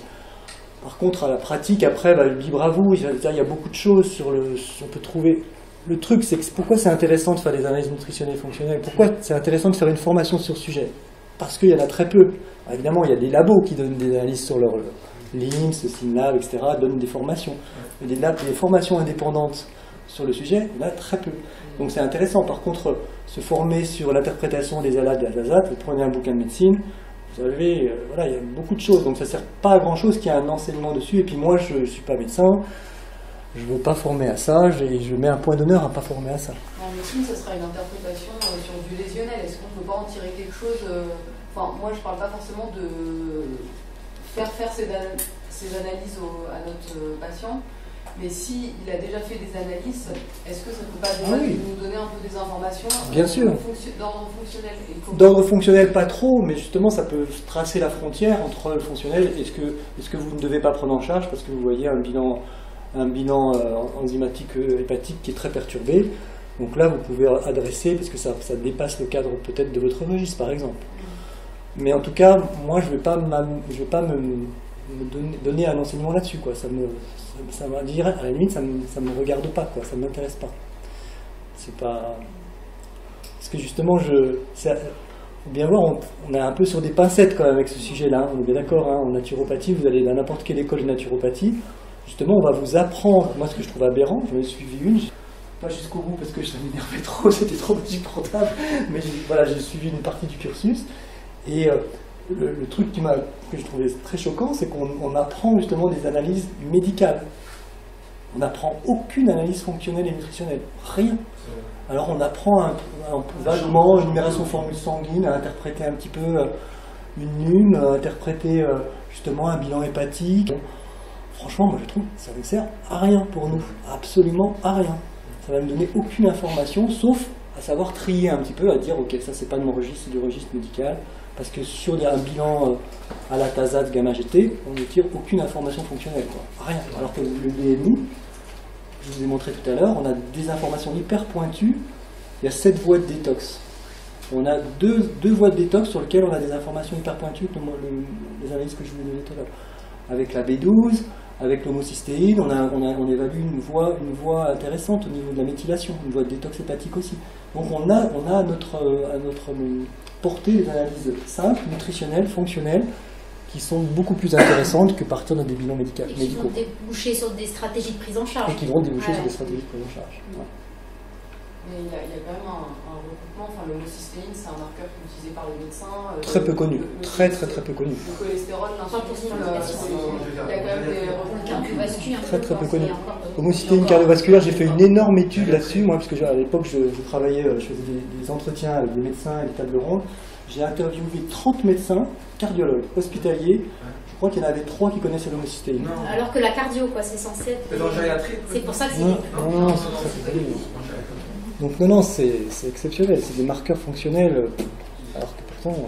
Vous avez un module approfondi quand on a mesuré tout ce qui est cortisol aussi Cortisol, ouais. Alors le cortisol, ouais, on le voit en clinique dans le module 5 et en biologie dans le module 6. C'est l'hiver. Et puis toi, tu vas... Et après, je le reprends dans l'hormono, dans le module supérieur. On va peut-être commencer à préparer. Ouais, on va justement, c'est une ouverture sur la présentation.